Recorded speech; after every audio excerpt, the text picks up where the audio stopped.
Hi guys, James at Rampant Lion Reviews again for you today with another beer review. For this one we are going to cross the Øresund once again and we're going to go back to Copenhagen in Denmark, one of the best craft beer cities in the world these days in my opinion, and we're going to go back and have a look at another beer from one of the famous Danish gypsy breweries. And you've seen me review numerous beers from these guys over the last couple of months and years and everything, and this is one that I'm very curious about because, as I've told you on the channel over the last while, I have been going through a little bit of a lager phase, and when I saw this one on Facebook I knew that I had to try this. So for this review then we are going to return to Mikkeller, and today we're having a taste of the Iskold Classic, which comes in at 5.6% ABV, and this one is a Vienna lager. So the Vienna lagers, as we know, are a little bit more kind of caramelly and things than the Helles, but not quite as bready and kind of toasty, if you like, as some of the Dunkel beers can be. But yeah, you don't see too many Vienna lagers around these days, but I have noticed that the lager has been becoming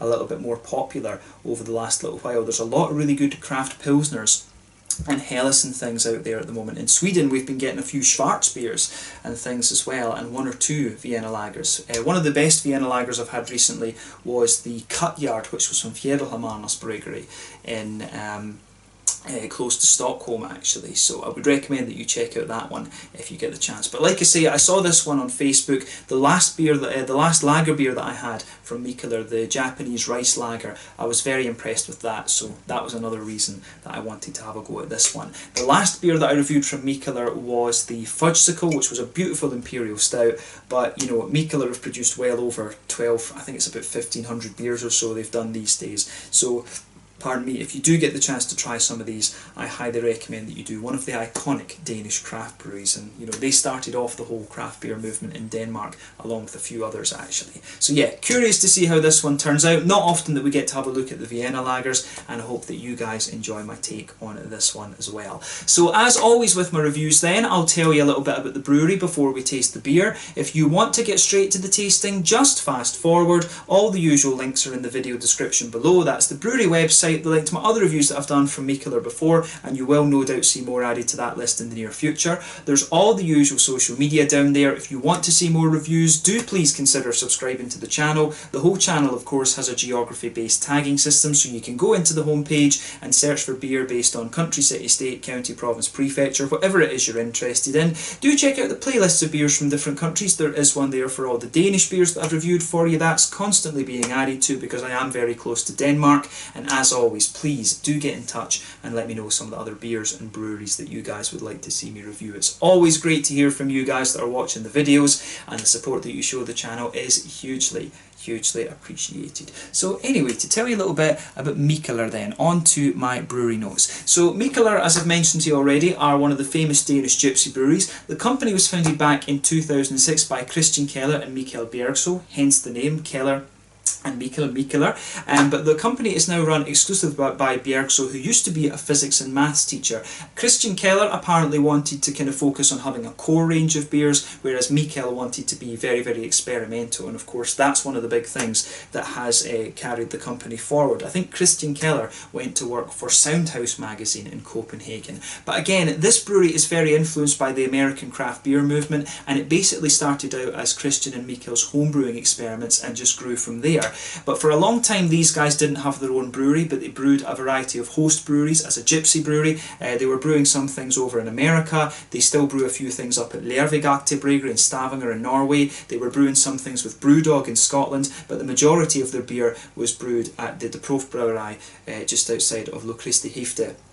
Or just in Lochristighefte, just outside of Ghent in Belgium. But the home base as such for a long time was the Mikkeller bar in Copenhagen. The original one is on Victoriagade, not too far away from the main central station, but they also have a collaboration bar with Toul, whose founders, Tobias Emil Jensen and Toby Gainter, they were actually former students of Mikkel. So the Mikkeller and Friends bar, which is away up in Nuremberg, if I remember rightly. I still need to go and check that out sometime, but that was kind of the home base for Toul actually for a long time. But in April of 2016, Mikkeller took over AleSmith's former brewery, in San Diego after they moved to a larger space, and then in 2017, the following year, they announced that they were going to establish a second brewery at Citi Field, which is home of the New York Mets. And you do see beers, you'll get beers in different cans and things from the different Mikkeller breweries over in America, and they usually do say Mikkeller SD or Mikkeller NYC actually on the cans as well. But they've also now got a location in Copenhagen called Balhavn, and this is where they experiment with different sour beers. They've got 12 oak fodders up there, which range from 3,000 to 7,000 litres, and they've got a number of different Chardonnay barrels and different, lots of different kind of sour beer barrels and stuff that they use. But the beers themselves are brewed at Warpigs, and then transported up to Balhavn to be aged and blended. They've got their lab up there as well, where they can isolate new strains of yeast, and a lot of the yeasts that they use in these Mikkeller Balhavn beers are local Copenhagen yeast, so you're getting very, very unique sours there. So that is their kind of sour beer blendery, but they also have their collaboration brew pub as well, which is called Warpigs. That's in the former meatpacking district in Copenhagen, and that kind of operates as a kind of semi-independent entity, if you like. They brew all their own beers down there, and that is a collaboration with Three Floyds Brewery from Munster in Indiana, over in America actually. So yeah, they do have different kind of brewing operations throughout the world. I'm not sure if there are more than that. So yeah, I think their main breweries would be, yes, Mikkeller San Diego is the biggest one, then it's Mikkeller New York City at the Citi Field, then they have Warpigs, of course, that was founded back in 2015. And then they have Mikkeller Balhavn, which I believe was 2017 or 2018 that opened. And there is a bar up at Mikkeller Balhavn as well that you can go and check and try all the different beers. You can check out my Out and About video there if you are interested. But these guys also have various bars around the world. They've got quite a few locations in Copenhagen, Warpigs, RampantLionReviews, Ulla Brood, the different Mikkeller and Friends bars as well. But they've got bars in Barcelona, Madrid, Berlin, Warsaw, Bucharest. There's one in Stockholm as well. There's one in Tórshavn. There was one for a period of time in Reykjavik, but it shut down unfortunately. There's one in Tokyo, which I still need to go and visit. There's one in Seoul and Taipei, Shanghai, and they've got various locations in Bangkok in Thailand actually as well. I'm not sure if there is one in Singapore. There's something that tells me that they might have a bar in Singapore these days actually. So yeah, that's one that I definitely want to go and check out next year if I do, fingers crossed, make it down to Singapore. But yeah, that's all I can really tell you about Mikkeller for the moment. These days they've produced around 1,500 different beers from what I understand, and as I say, that's the main mantra of this brewery, is to be very, very experimental. And you get lots of different styles. You get imperial stouts, you get sours from the Balhavn range. I do want to try a few of the the Spontan series. I really want to get a hold of a few of those, but I haven't seen them in a good while actually, so I'll need to see if I can find some of those. Maybe they have them on the Mikkeller web store or something like that. But yeah, the Spontan series is one that I do need to visit at some point fairly soon. I'll need to see where I can get a hold of some of those. But yeah, they do lagers, they do IPAs, imperial stouts and things like this, but a very, very experimental brewery, and one that I do recommend that you check out. And RampantLionReviews and Warpigs, those are the two Mikkeller locations that I would highly recommend you check out if you find yourself in Copenhagen. I think there's two RampantLionReviews, one in Nørrebro and then one that's closer to the I think that might be Østerbro, if I remember rightly. But yeah, those are definitely worth checking out. Very, very authentic Japanese ramen, the most authentic that I've come across in Europe so far. But yeah, let's get on and actually have a taste of this beer then. If you want to learn more about Mikkeller, you can check out the brewery website. You can follow them on Facebook and Instagram to keep up to date with all the latest goings on. All the different locations, of course, have their own different feeds, and you can, of course, check out the Rate Beer, Untappd and Beer Advocate pages to learn more about all the different beers that these guys have done. So yeah, let's get on and actually have a taste of this beer then. So I'll just let you have a little look at the artwork before we open this one up. As you can see, it does look very, very classic. I think this is intended to be a little bit of an almost rip-off, if you like, of one of the kind of classic Danish beers actually, one of the kind of macro brewed beers, one of the old Carlsberg ones, or Tuborg ones, or something like that. But yeah, this one, I have to say, it does look pretty nice, and there you can see the Mikkeller artwork there, and you can see that is the Mikkeller symbol on the back there. But I think the colour of this one is not coming up too much. But like I said to you, this one is a 5.6% lager beer, very, very nicely presented. This is a half-litre can, and this particular beer was brewed at the Proefbrouwerij that I mentioned earlier, just outside of Ghent in Locriste in Belgium. So yeah, let's get this guy out and we'll get on with the tasting then. I'm very, very curious to see what this has in store for us. So as I've told you before, the basic definition of a lager, it's really a cold fermentation brew. I think the fermentation in these beers usually takes place at between like 8 and 10 degrees Celsius. It's bottom fermenting yeast, they call it. But there's lots of different types of lager beers. So if you start with the German ones, you have the Helles, which is the blonde lager, the Dunkel, which is the more kind of mahogany coloured one. Then you've got the Schwarzbier, the black one, and of course you have the Bock and the Doppelbock. And I think you have other beer types from Germany that are lager-like, you know, for example the Alt beer and the Kölsch and stuff, but those are actually ales, from what I understand. Those are top fermenting beers. But then in the Czech Republic you also have the different lager styles as well. You have the Svetli, which is equivalent to the Helles. You have the Leitzak, which is more like a kind of Vienna lager, if you like, a more sort of ambery coloured lager. Then you have the Czerny, which is equivalent to the German Dunkel, and you have the Tmawy, which is the equivalent of the German Schwarzbier. But the Czech lagers, generally speaking, are kind of thicker and more bready. And then of course you have the Vienna lagers, and I'm not sure whether the Czech Leitzak is a little bit more like a Vienna lager or whether it's meant to be more like a Bock, but I guess, you know, the Bocks and the Vienna lagers are fairly kind of similar. There's just sort of slight differences in the malty compositions of these. But I do want to go to Vienna and actually try some of the local brauhouses and have a few of the different Vienna lagers. That's definitely something that I want to get sorted at some point fairly soon.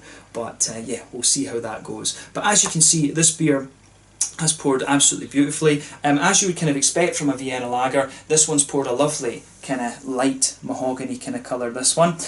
You can see there's a solid finger of a frothy, I would say kind of slightly beigey leaning cream coloured head. Maybe you could describe it as a sort of fawn colour or ivory colour, I'm not quite sure, but it certainly looks like a lovely, lovely beer, and I thought my Pilsner Urquell tankard would be appropriate for this one. But it certainly looks the part. Lovely kind of rich light mahogany kind of colour. One or two big bubbles sticking towards the side of the glass, and you can see a few of them just going up towards the bottom of that head there. But I mean, overall it does look pretty damn nice, but nothing surprising about this beer when you consider what style it is. So let's have a closer look at the aroma of this one then and just see how we get on.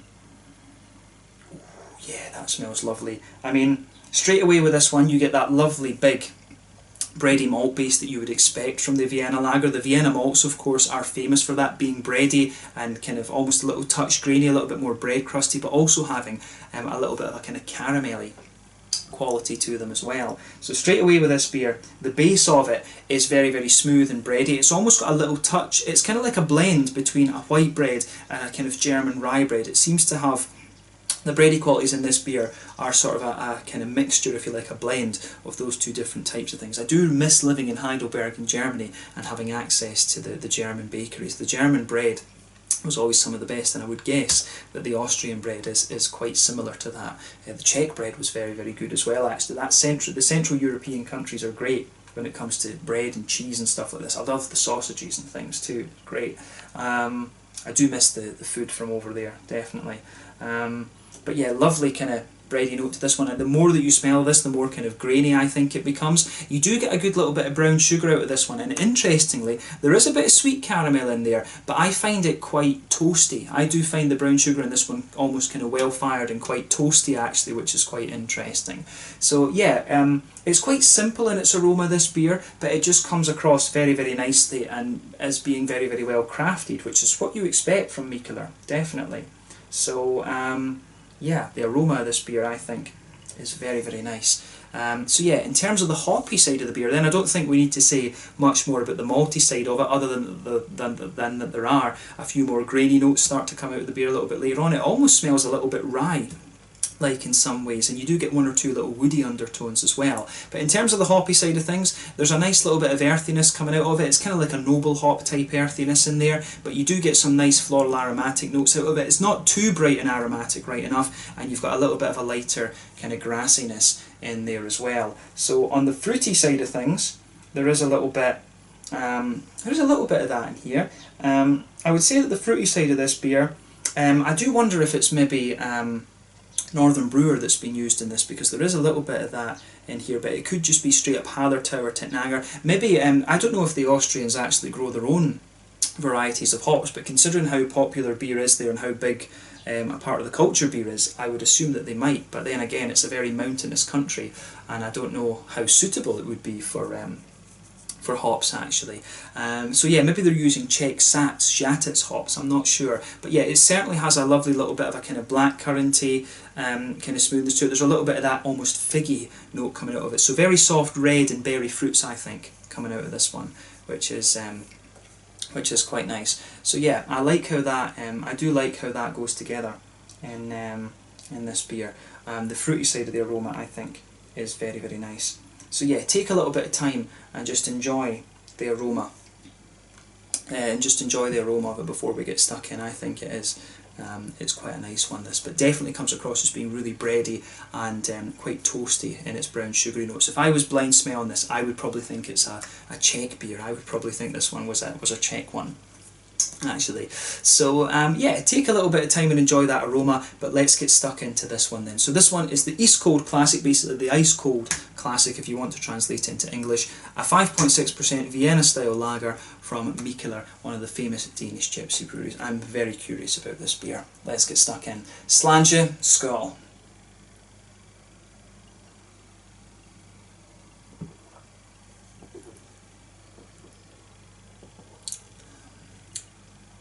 Yeah, that's a very, very nice one, I have to say. Again, like I've said to you, I've been going through a bit of a lager phase recently, so this one for me really hits the spot. The Vienna lager for me, like I said to you, it's somewhere in the middle of it's somewhere in the middle of the Helles and the Dunkel. Like, it does have a nice little bit of the kind of caramelly notes you'd expect of the Dunkel, but it still has the kind of some of the more bready notes that you would expect, if you like, of the Helles. It's a really nice example of the style of this one, and again from the flavour, I probably would guess that this was a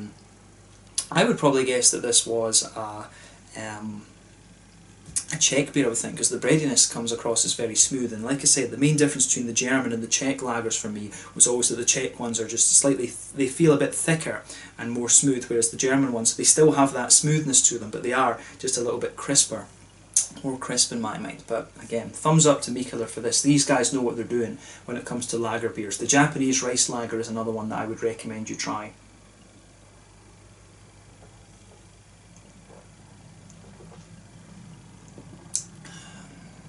But yeah, this is very nice. What I would say about this beer is that it's quite simple in how it goes about its business, but it's just really well crafted, and that's what you want from these lager beers. You don't really want these to be kind of mad and in your face, you just want them to be well crafted, and that's exactly what we have here.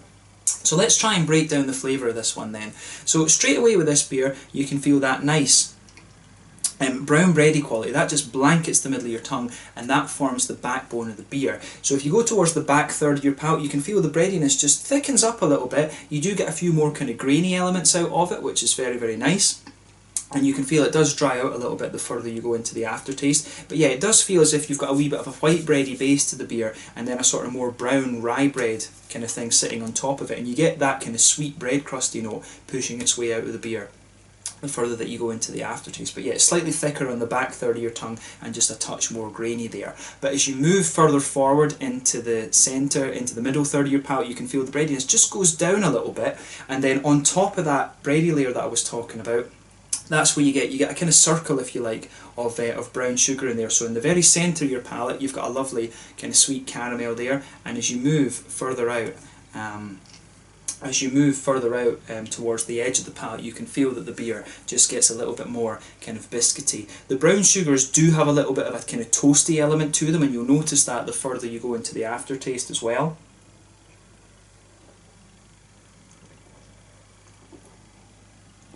So yeah, the brown sugars for me really, they do have a bit of sweetness initially, but you can feel the beer does develop more to be more grainy and more dry the further that you go into the aftertaste. And I do like how that how that goes together in this one. I do like the fact that this beer, it starts off very sweet and very smooth, and it just develops a little bit more of a dryness the further you go into the aftertaste. The bready qualities that you get with this beer is really nice. And one other thing, if you go to the front corners of your palate, then just move diagonally back, you will find a few woody undertones just developing in this beer. But like I say, centre of your palate, you've got a nice sweet caramel there. As you move further out from it, it's got a little bit more of a, it definitely has a little bit more of a kind of McVitie's digestive biscuity sort of thing, and you do get a little bit more of the kind of toasty, toasty elements of the brown sugar coming out of this beer as well. So yeah, very, very nicely done actually. I like how the malty side of this beer goes together.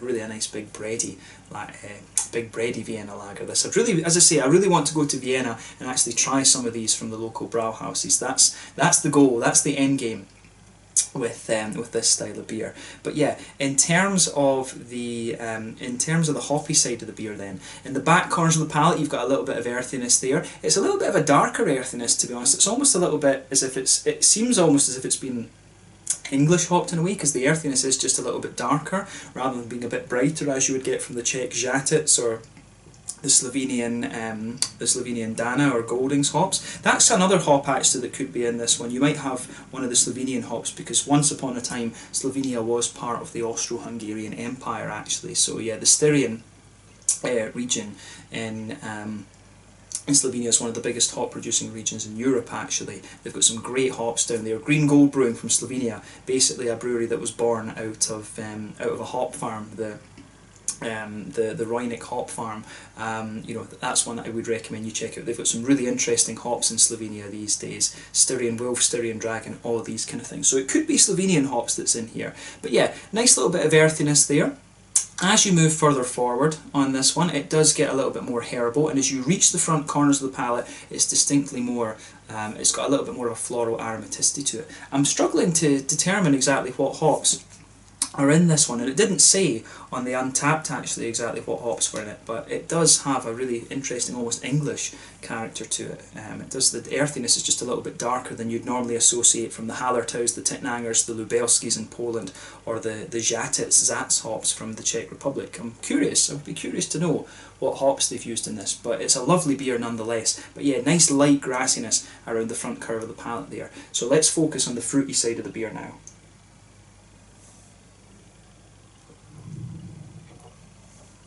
So yeah, as I always tell you, but in the front third of your tongue, that's where you get that nice oily bubble where those juicy fruity esters just roll their way out of the beer.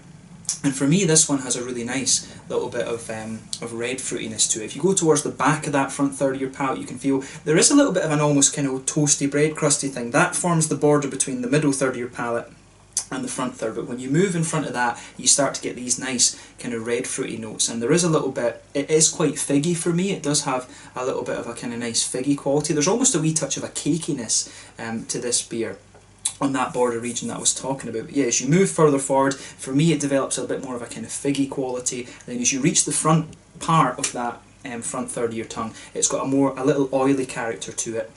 And that's where you get these kind of blackcurranty, blackberry qualities pushing their way out of the beer. So yeah, it does develop a little bit more of an oiliness the further that you go into the aftertaste. But yeah, figgy, mainly figgy for me. There could even be a very slight candied strawberry to this one, more in the centre of that front third of your tongue. But yeah, a little bit more oily and blackcurranty and blackberry-like as you go further into the aftertaste. You will get just a wee touch of an almost peary ester.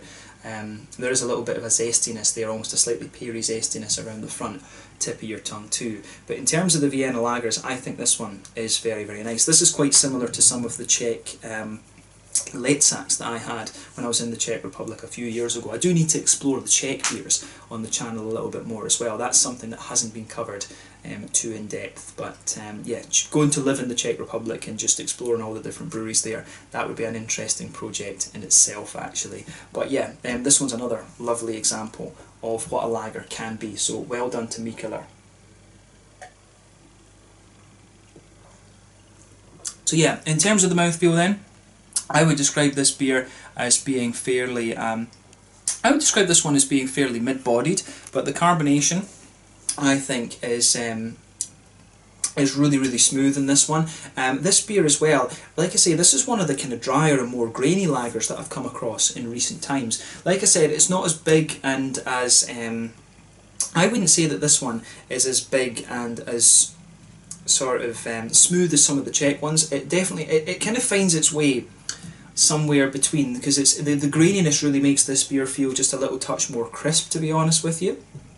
So yeah, I'd say overall, what would we say about this? It's quite a smooth drinking beer, but it does have a little bit of a grainy dryness to it, which I think is very, very nice. But for me, this is kind of bottom end of mid-bodied. There's a good bit of oily character to this one as well, which I think suits the brown sugars that the beer has. So I really like that about this one as well, I have to say. So yeah, mid-bodied lager for me, this one, but quite big and oily for the style, if that makes sense. Nice kind of oily mouthfeel, but there is a wee bit of crispness and graininess to this beer, like I said. In terms of bitterness, I think this beer is maybe around 25, maybe even pushing 30 IBUs, to be honest with you, but a lot of the bitterness, I think, comes from the grainy side of the beer. But like I say, I think the sweetness in the malt base, I think the breadiness and the sweetness really balances out the graininess of the beer really well. But yeah, maybe about 30 IBUs in this one. Malt base has a good bit of graininess to it, but also a little bit of sweetness and a kind of toasty brown sugary note, like I was saying.